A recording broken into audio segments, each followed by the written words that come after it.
أعوذ بالله من الشيطان الرجيم بسم الله الرحمن الرحيم الحمد لله رب العالمين ثم الصلاة والسلام على رسول الله سبحانك لا علم لنا إلا ما علمتنا إنك أنت العليم الحكيم ولا فهم لنا إلا ما فهمتنا إنك أنت الجود الكريم أيها الإخوة والأخوات السلام عليكم ورحمة الله تعالى وبركاته أما بعد. La louange d'Allah subhanahu wa ta'ala, Seigneur du monde, le créateur des cieux et de la terre et de tout ce qui s'y trouve. Qu'Allah ta'ala nous augmente en science, qu'il nous enveloppe de sa miséricorde et qu'il fasse de nous des musulmans pieux et sincères. Amin ya rabbal alamin. Masha'Allah, nous rendons grâce à Allah subhanahu wa ta'ala qui nous a permis une fois de plus d'être là pour faire cette nouvelle vidéo. La fois dernière, dans la vidéo précédente, nous avons parlé de ce qu'il faut savoir sur la sorcellerie. Pour résumer rapidement ce que nous avons dit, nous avons clairement expliqué que la sorcellerie, c'est du shirk. Que les sorciers, les charlatans, les voyants et tous ceux qui travaillent dans ce sens, ils font ce qu'on appelle du shirk. Toute personne qui demande de l'aide à un sorcier, à un charlatan, à un voyant, il commet ce qu'on appelle du shirk. Et ça, il n'y a même plus à discuter là-dessus. De toute façon, vous pouvez regarder la vidéo dans laquelle on a parlé de la sorcellerie sur notre YouTube, Centre de guérison et de protection en islam. Aujourd'hui, Inch'Allah, nous allons aller au-delà de ça. Parce que ce que vous devez savoir, c'est que à côté de la sorcellerie, il y a d'autres formes de shirk vraiment qui font des ravages dans notre communauté. Vous devez retenir au passage que le shirk, c'est l'associationnisme. Ça consiste à associer un objet ou une créature à Allah subhanahu wa ta'ala, que ce soit dans sa divinité, que ce soit dans ses attributs, que ce soit dans sa royauté, etc. C'est un péché que Allah ta'ala ne pardonne pas si on ne se repent pas sincèrement après l'avoir commis, comme Allah ta'ala il nous dit dans le Saint-Coran, dans la sourate 4, au verset 48, je cite, « Certes, Allah ne pardonne pas qu'on lui donne quelque associé, à part cela, il pardonne à qui il veut. » Donc Allah ta'ala nous en préserve.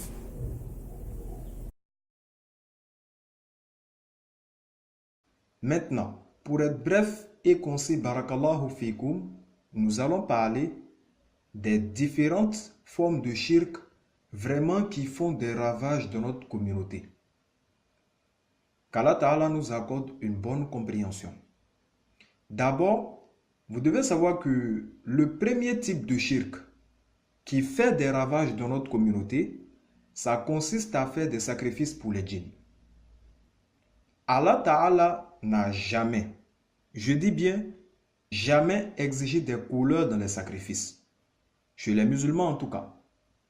Parce que à partir du moment où tu te lèves et puis tu t'en vas demander de l'aide à une personne quelconque, mais cette personne-là te demande de faire un sacrifice pour résoudre ton problème. Mais elle précise que la bête que tu vas utiliser pour faire le sacrifice est une couleur précise ou bien un objet précis, c'est que là, en l'occurrence, c'est un sacrifice qui est destiné au djinn. Parce que le sacrifice chez Allah subhanahu wa ta'ala, c'est une adoration. Le problème, c'est que Allah ta'ala n'a jamais exigé des couleurs dans les sacrifices. Chez les musulmans en tout cas. Ce sont plutôt les djinns et les charlatans qui aiment préciser des couleurs dans les sacrifices. Parce que si eux, ils précisent quelque chose et puis vous respectez, en l'occurrence, c'est eux maintenant que vous adorez. Donc, quand on vous propose de faire un sacrifice, il faut faire très attention. Qu'Allah Ta'ala nous préserve. Le deuxième type de shirk qui fait des ravages dans notre communauté, ça consiste à utiliser le nom des djinns dans les doigts ou dans les prières ou dans les invocations pour que les bénédictions et les prières soient acceptées rapidement. Moi, personnellement, je vous demande et je vous en supplie de ne pas faire de dhikr avec des noms bizarres.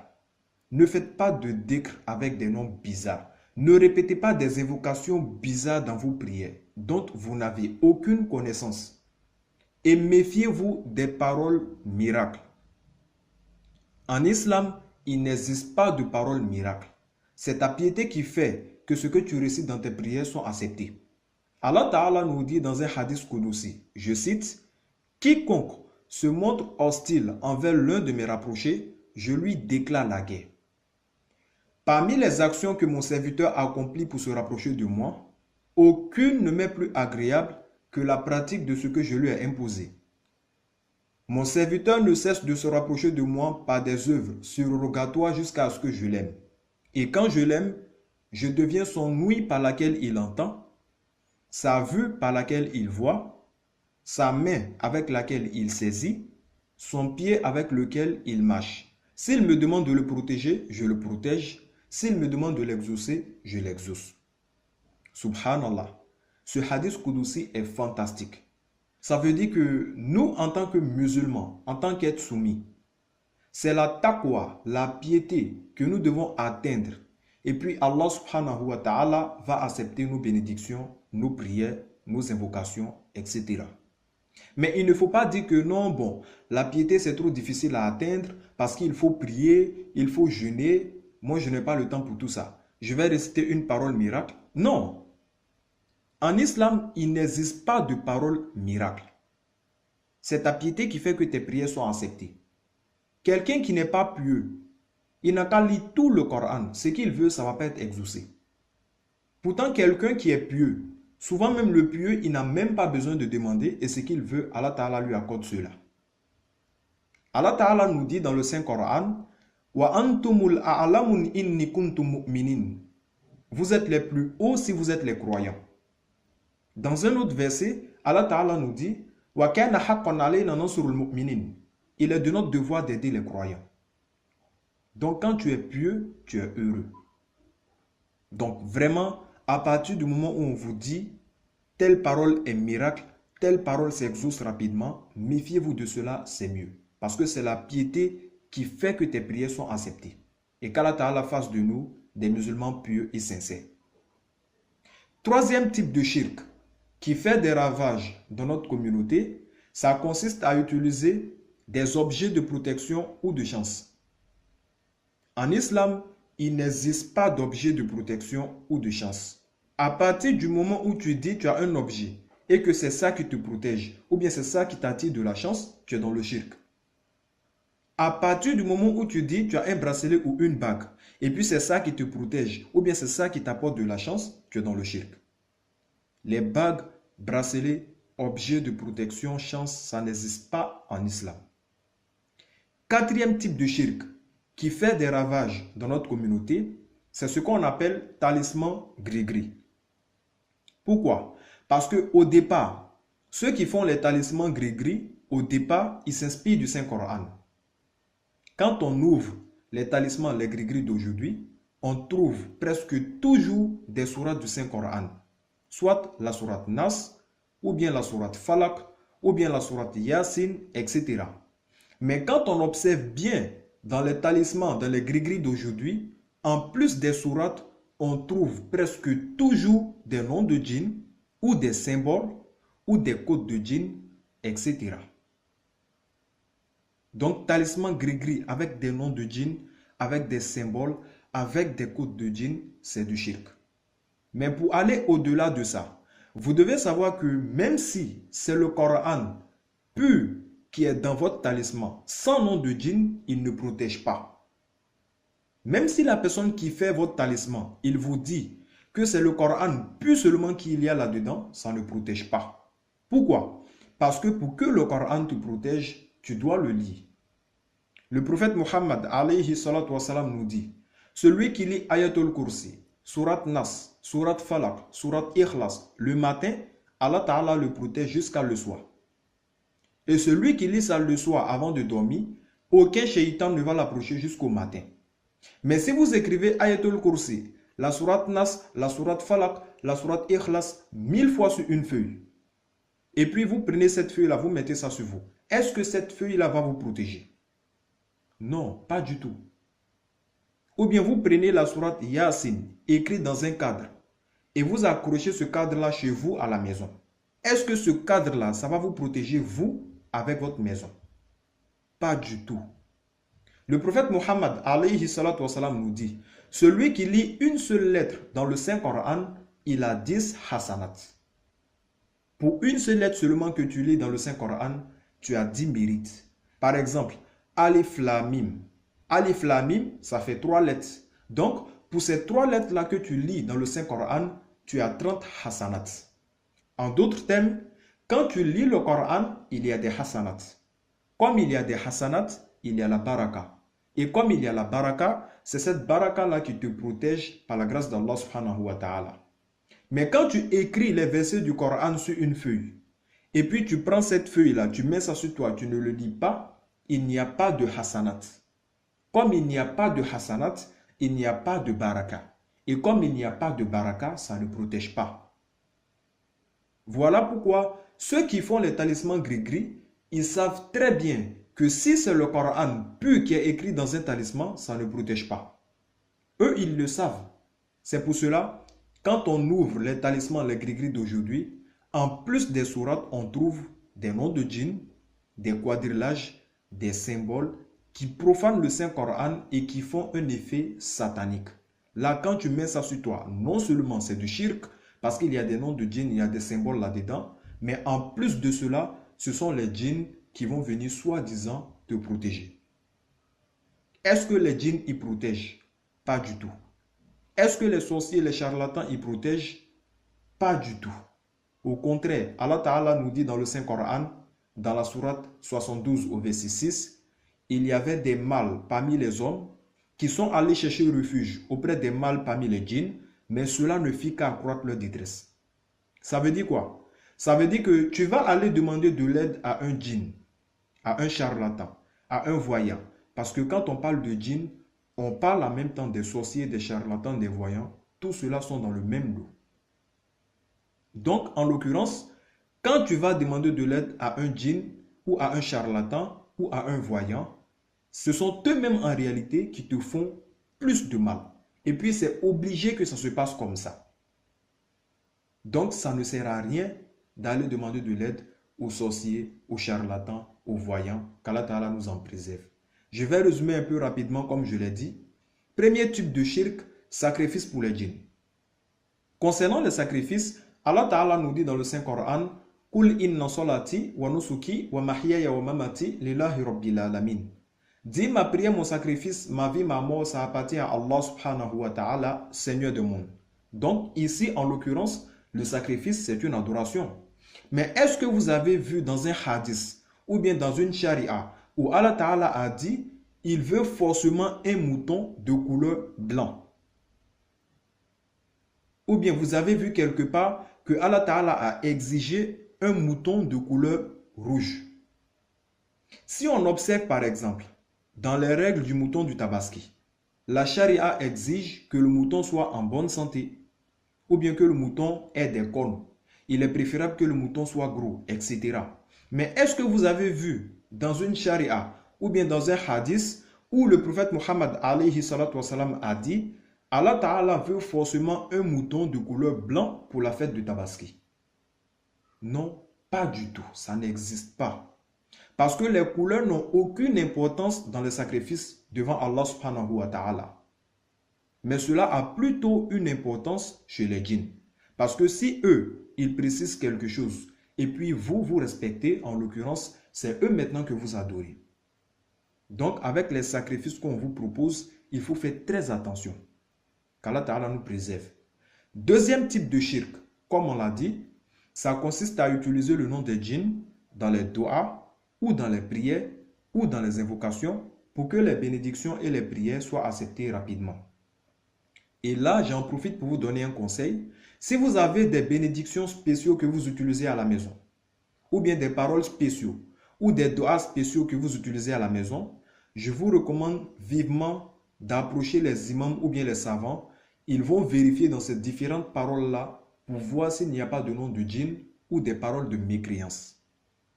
Parce que l'imam Malik, rahimahullah, il nous dit, qu'est-ce que tu en sais? Ça peut être de la mécréance. Mais c'est vrai, parce que tu utilises des paroles, des dhikr, des bénédictions.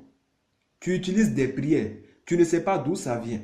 Tu ne sais pas ce que ça veut dire. Mais qu'est-ce qui te prouve que ce que tu es en train de réciter dans tes prières, ce n'est pas le contraire de la ilaha illallah, Muhammad Rasulullah sallallahu alayhi wa sallam. Qu'est-ce qui te prouve le contraire?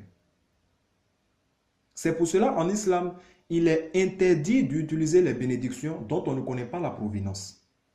Mais là, je précise, si les bénédictions que vous utilisez dans vos prières proviennent du Saint-Coran, alhamdulillah, là, vous pouvez les utiliser sans savoir ça veut dire quoi. Si ça provient aussi des hadiths authentiques, alhamdulillah, là, vous pouvez utiliser sans savoir ça veut dire quoi. Toutefois, il est recommandé de connaître le sens, la signification des bénédictions que vous récitez. Cela est très important. Qu'Allah Ta'ala nous aide. Mais à partir du moment où c'est une autre personne qui vous envoie une bénédiction et qui vous dit que non, cette bénédiction-là, c'est rapide, c'est kun fayakoun, ça fait que tes prières sont acceptées, vraiment, méfiez-vous de cela. C'est mieux. J'insiste là-dessus parce que vraiment, c'est répandu dans notre communauté. On a reçu trop de personnes qui sont venues avec des dhikrs miracles. On a vérifié et finalement, on se rend compte que c'est du shirk. C'est de l'associationnisme.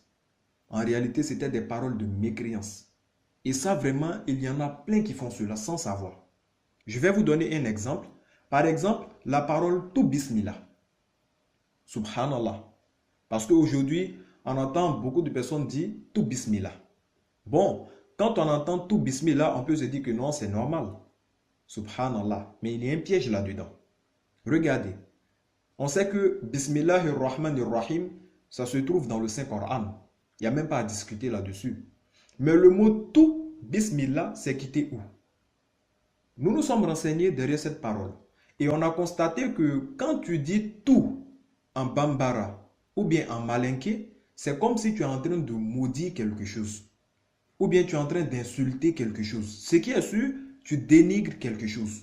Maintenant, quand tu ajoutes le mot tout sur le Bismillah, là tu es en train de maudire le nom de Dieu. Subhanallah. Parce qu'avec l'expérience, nous savons que ce sont des pactes que les charlatans font avec les djinns. Bon, quand on parle de pacte, ce sont des règles qui sont basées sur les exigences bien précises des djinns. Ça veut dire quoi? Tu t'en vas demander de l'aide à un djinn pour avoir de l'argent, à un charlatan pour avoir de l'argent. Le charlatan, il va te dire oui, lui, il peut faire, tu vas avoir de l'argent, mais en retour, voici ce qu'il faut faire pour lui. C'est ce qu'on appelle pacte. Donc, il y a des charlatans qui veulent travailler avec des djinns. Et les djinns leur donnent comme pacte de profaner le Saint-Coran.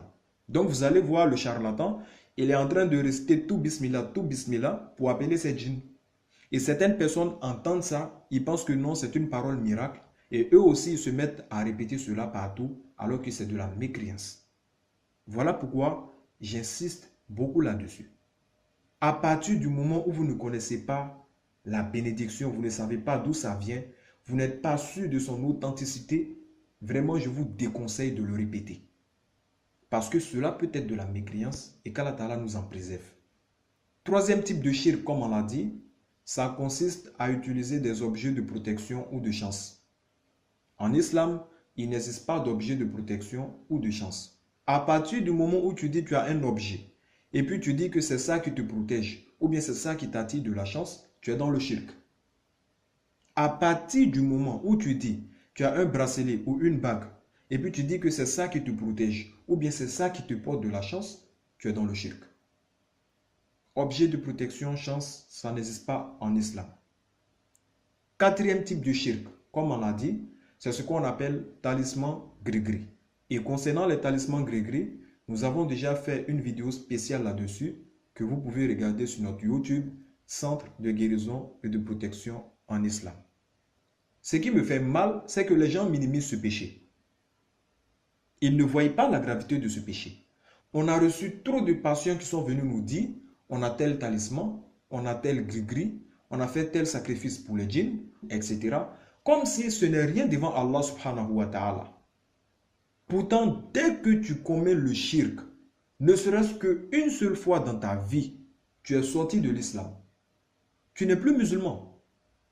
Tout ce que tu vas faire comme prière, comme jeûne, comme bénédiction, etc., rien n'est accepté par Allah subhanahu wa ta'ala. Et ce, tant que tu ne te repens de repentir sincère.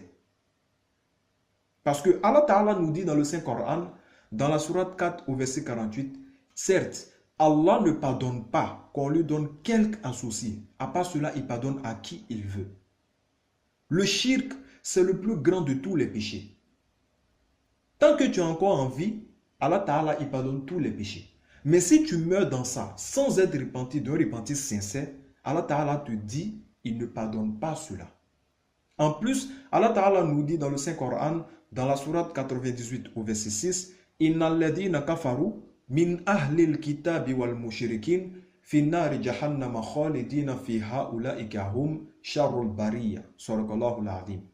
Je cite, « Ceux qui ont mécru parmi les gens du livre, ainsi que les mouchirikin, les associateurs, ceux-là même qui s'en vont demander de l'aide aux charlatans, aux voyants, ceux-là même qui font des sacrifices pour les djinns, ceux-là même qui utilisent des objets de protection chance, qui portent des talismans gris-gris, etc. Ce sont eux qu'on appelle les mouchirikin. Eh bien, Allah Ta'ala nous dit, « Innal ladhina kafaru min ahlil kitabi wal mushrikin fi nari jahannama khalidina fiha ulaika hum sharrul bariyya. » Les mouchirikin, c'est-à-dire les associateurs, ils iront tout droit en enfer, là où ils demeureront pour l'éternité. Voyez à quel point c'est grave qu'Allah Ta'ala nous préserve. Donc vraiment, de tout cœur, je ne souhaite pas ça. De tout cœur, je ne souhaite pas ça, mais on ne sait jamais. S'il y a certaines personnes présentement qui m'écoutent et qui se reconnaissent dans tout ce que je viens de citer, faites 4 choses. Premièrement, arrêtez. Si vous avez l'habitude d'aller chez les charlatans, arrêtez. Si vous avez l'habitude d'aller solliciter l'aide des voyants, arrêtez. Si vous avez l'habitude de porter des talismans gris-gris, arrêtez. De faire des sacrifices pour les djinns, arrêtez. Premièrement, on arrête. Et ceci aussi est valable pour tous les péchés. Deuxièmement, regrettez d'avoir commis cela. Troisièmement, prenez la ferme résolution de ne plus recommencer cela. Puis, quatrièmement, il faut redire Ashhadu an la ilaha illallah wa ashhadu anna Muhammadan abduhu wa rasuluh. Alayhi salatu wa salam. Parce que à partir du moment où tu attestes, à partir du moment où tu dis Ashhadu an la ilaha illallah wa ashhadu anna Muhammadan rasulullah sallallahu alayhi wa sallam, tu prends l'engagement de te soumettre entièrement, totalement à la volonté d'Allah subhanahu wa ta'ala. Et sur la terre, il n'y a pas 3 religions comme j'aime beaucoup le répéter. Il n'y a que 2. Imma shakiran wa imma kafura. Il y a la religion de Dieu, il y a la religion de Satan. Il n'y a pas une 3e.